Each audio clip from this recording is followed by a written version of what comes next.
रात का समय साल 2011 और इलाका नई दिल्ली रेलवे स्टेशन। कुछ लोग उस जगह से गुजर रहे होते हैं तो देखते हैं कि पास में ही एक काले रंग का बैग पड़ा है। उसके पास जाते हैं तो देखते हैं कि उस पर बहुत सारी मक्खियां भिनभिना रही हैं और कुछ कीड़े भी हैं। लोगों को उस बैग पर शक होता है और इसके बाद फौरन दिल्ली पुलिस को इसकी सूचना दी जाती है। दिल्ली पुलिस मौके पर पहुंचती है और फिर उस बैग को खोला जाता है। बैग खोलने पर जो निकलता है वो देखकर हर किसी के रोंगटे खड़े हो गए। दरअसल उस बैग के अंदर एक लड़की की लाश थी, वो भी टुकड़ों में कटी हुई। उसका सिर कटा हुआ था, उसका धड़ अलग था, साथ ही साथ हाथ पैर भी अलग थे। अब ऐसे में पुलिस उस लाश को देखती है, जो फॉरेंसिक टीम को भी वहाँ पर बुलाया जाता है। तब जो लड़की की लाश थी उसके हाथ पर एक टैटू बना था, मोर के पंख का। अब पुलिस को अब तक नहीं पता था कि वो लाश है किसकी, वो लड़की आखिर है कौन और उसे क्यों मारा गया। अब ऐसे में सबसे पहले पुलिस को पता लगाना था कि आखिर वो लड़की है कौन। अब पुलिस जब हाथ पर टैटू देखती है तो उसी के आधार पर आसपास के जितने इलाके हैं वहाँ पर जांच पड़ताल करती है, एक तरीके से सर्च ऑपरेशन चलाती है। फ़ोटो, उस लड़की की फ़ोटो खींची जाती है उसके फेस की और उसे ले जाकर पुलिस लोगों को दिखाती है। हालांकि वो ऐसी तस्वीर नहीं थी कि लोगों को दिखाई जा सके, लेकिन फिर भी पुलिस कुछ हद तक लोगों से उस फोटो के ज़रिए पूछताछ करती है। तभी पुलिस को अपने एक सूत्र के ज़रिए पता चलता है कि पास ही में एक लड़की रहती है, नीतू सोलंकी, जो कई दिनों से गायब कहें या यूँ कहें कि वो अपने पिता और माताजी से बात नहीं कर रही। साथ ही साथ उसकी जो गुमशुदगी की रिपोर्ट है वो भी थाने में दर्ज कराई गई है। अब जब पुलिस वालों को ये पता चलता है तो पुलिस वाले सीधे नीतू सोलंकी के घर पहुंचते हैं, उनसे पूछताछ करते हैं और वो फ़ोटो दिखाते हैं। जैसे ही वो उस लाश की जो उन्होंने फ़ोटो खींची थी, जो थोड़ी बहुत दिखाने लायक थी, जब पेरेंट्स वो फ़ोटो देखते हैं तो उन्हें बहुत बड़ा धक्का लगता है। वो देखते हैं कि अरे ये तो हमारी बेटी है, और वो पुलिस को बताते हैं देखिए ये हमारी बेटी नीतू सोलंकी है और ये बहुत दिनों से हमारी इससे बात नहीं हो रही, तो हमें लगा शायद ये लापता हो गई है या फिर इसके साथ कोई अनहोनी हो गई है, इसलिए हमने थाने में इसकी गुमशुदगी की रिपोर्ट भी दर्ज कराई है। अब पुलिस को पता चल गया था कि जो लड़की है वो नीतू सोलंकी है, लेकिन आखिर उसे मारा किसने, कौन है उसका कातिल और उसकी हत्या की तो क्यों गई। अब इसके बाद पुलिस के पास ये बहुत सारे सवाल थे, पुलिस को इन सवालों को सुलझाना था और कातिल तक पहुंचना था। इसके बाद जो पुलिस है वो जो रेलवे ट्रैक है, यानी कि जो जहाँ पर प्लेटफॉर्म है उसके पास एक कुछ सुनसान इलाका था बाहर रेलवे स्टेशन के, तो वहाँ पर सीसीटीवी भी लगे हुए हैं। तो पुलिस देखती है कि आखिर कौन, कुछ तो हमें हिंट मिलेगा, कोई तो सुराग मिलेगा कि आखिर जो कोई तो ऐसा होगा ना, कुछ ऐसा चीज़ पुलिस को लीड मिले कि हाँ भाई किसी ने ला के बैग फेंका, कोई स्कूटी पर आया, कार से आया, कोई जो है ऑटो बुक करके आया, किस तरीके से जो ये बैग है ये यहाँ तक पहुँचा। अब पुलिस जब उसकी छानबीन करती है तो सीसीटीवी में एक कार दिखती है जिसमें साफ तरीके से देखा जाता है कि एक आदमी का हाथ बाहर आता है और वो बैग ऐसे बाहर फेंका जाता है। पुलिस उस जो गाड़ी है उसका नंबर देखती है, नंबर प्लेट पर, और फिर उसकी जांच पड़ताल करती है। तो जांच पड़ताल में एक लड़का सामने आता है, उसे पकड़ा जाता है, पुलिस उससे पूछताछ करती है, ये पता लगाने की कोशिश करती है कि आखिर जो ये बैग है ये तुमने रेलवे स्टेशन के पास जो सुनसान इलाका है वहाँ पर क्यों फेंका और आखिर इस लड़की से तुम्हारा क्या कनेक्शन है। अब वो लड़का बताता है कि देखिए मैंने कोई ये बैग नहीं फेंका, ना ही मैं इस मैटर को कुछ जानता हूँ, हाँ पर लाश किसकी है, कौन था इसके पीछे, मैं ये ज़रूर आपको बता सकता हूँ। तो वो लड़का बताता है देखिए दरअसल जो मेरा कज़न है राजू गहलोत उसका नाम है, उसने ये पूरा जो कांड किया है वो किया है, वो इस पूरे मामले को जानता है, वो इस लड़की को जानता है, साथ ही साथ मेरी कार लेकर भी वही रेलवे स्टेशन आया था। अब पुलिस को एक नाम पता लगता है, राजू गहलोत, तो पुलिस सोचती है कि ठीक है अब इस लड़के के बारे में पता लगाया जाए। इसके बाद पुलिस राजू गहलोत की पूरी हिस्ट्री खंगालती है, उसके बारे में सब कुछ पता करती है। तो पुलिस को पता चलता है कि जो राजू गहलोत है वो एयर इंडिया क्रू का मेंबर था, वहाँ पर काम किया करता था जब उसकी 16,000 सैलरी थी, और साल 2010 में ये नीतू सोलंकी से मिला, दोनों के बीच बातचीत हुई, इन दोनों के बीच प्यार भी हुआ, क्योंकि जो नीतू है वो सॉफ्टवेयर इंजीनियर थी, लॉ ग्रेजुएट थी, लेकिन एक IT कंपनी में काम करने लगी। फिर इस राजू गहलोत की और नीतू की दोस्ती भी हो जाती है, धीरे धीरे इन्हें प्यार भी हो जाता है। अब इसके बाद जो नीतू है वो अपने माता पिता से बोलती है कि मम्मी पापा मैं कुछ दिन के लिए सिंगापुर जा रही हूँ, मेरी वहाँ पे जॉब लग गई है, तो ज़रा देख कर आती हूँ कि कैसा और कहाँ पर मुझे रहना होगा, सारी जांच पड़ताल करके आती हूँ। ये बोलकर जो नीतू है वो निकल जाती है और फिर सीधे चली जाती है राजू गहलोत के पास। उसके बाद ये सीधे जाते हैं बैंगलोर और बैंगलोर में लिव इन में रहना शुरू कर देते हैं।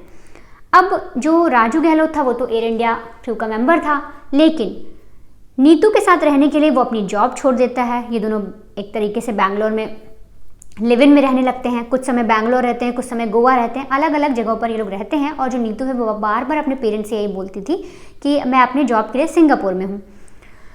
अब जो राजू है उसकी जॉब छूट चुकी थी, तो इसके लिए राजू ने छोटी मोटी चोरी करना, गलत काम करना, ये सब चीज़ें करनी शुरू कर दी। उधर जो नीतू है वो कमाई कर रही थी।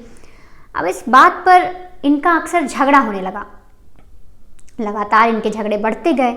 अब इन्हीं झगड़ों के चलते कुछ ऐसा हुआ कि राजू गहलोत ने बहुत बड़ा कांड कर दिया। अब पुलिस को राजू गहलोत की जब हिस्ट्री खंगाली तो यहाँ तक पता चल गया कि इनका प्रेम संबंध था, कुछ पैसों को लेकर लड़ाई झगड़ा भी चल रहा था, साथ ही साथ उसने अपनी नौकरी भी छोड़ दी थी। और जो नीतू है वो एक तरीके से उसने घर पे नहीं बताया था और राजू के साथ लिव इन में रह रही थी अलग अलग जगहों पर।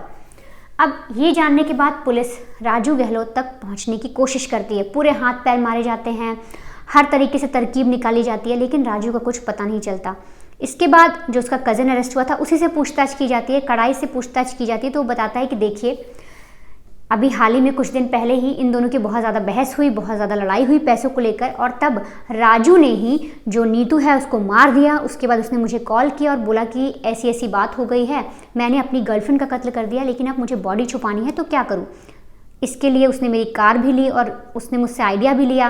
तो हमने जाकर उसकी जो बॉडी है वो रेलवे स्टेशन के पास नई दिल्ली वहाँ पर फेंक दिया। और उसके टुकड़े भी, जो उसके बॉडी को काटा गया, वो भी राजू गहलोत ने किया।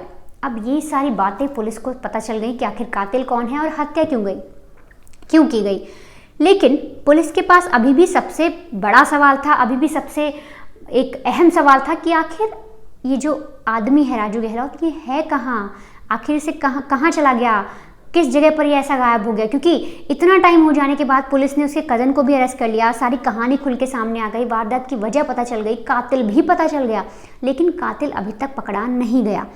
पुलिस ने हर तरफ ट्रैकर लगा दिए, इसको ट्रेस करने की पूरी कोशिश की, लेकिन कहानी पूरी पलट गई।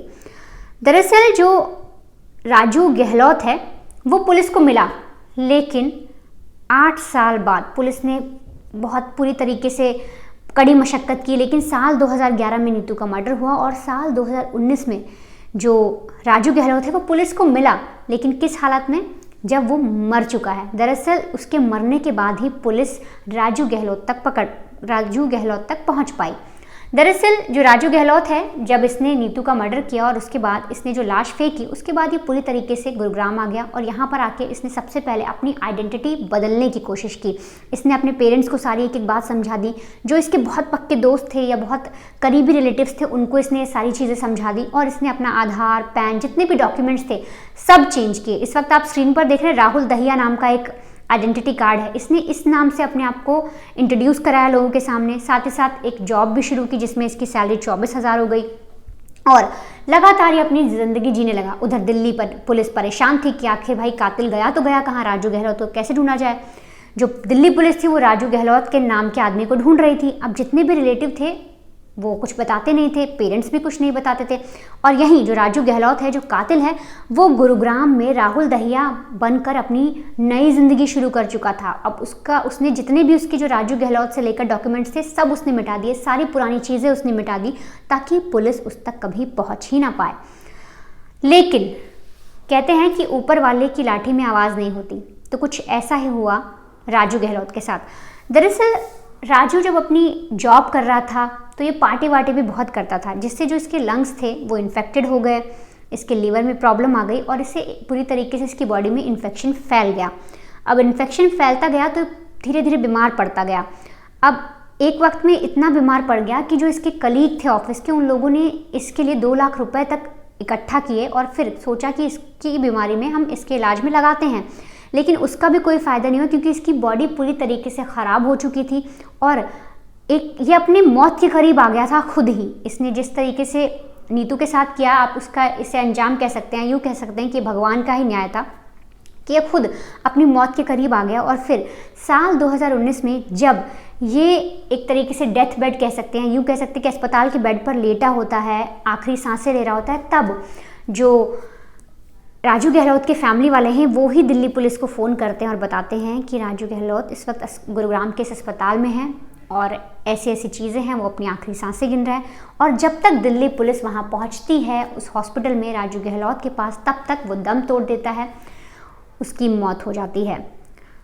तो आप पूरे केस में देखिए कि साल 2011 में वो उस वारदात को अंजाम देता है और किस तरीके से दिल्ली पुलिस की आंखों में धूल झोंकता है। दिल्ली पुलिस के नाक के नीचे ही रहता है, गुरुग्राम में ही रहता है वो, लेकिन फिर भी दिल्ली पुलिस उसे पकड़ नहीं पाती, उसके बारे में पता नहीं लगा पाती। और तो और जब वो उसकी मौत हो जाती है तब जाकर दिल्ली पुलिस को वो हत्यारा मिलता है, या यूँ कहें कि उस हत्यारे की लाश मिलती है।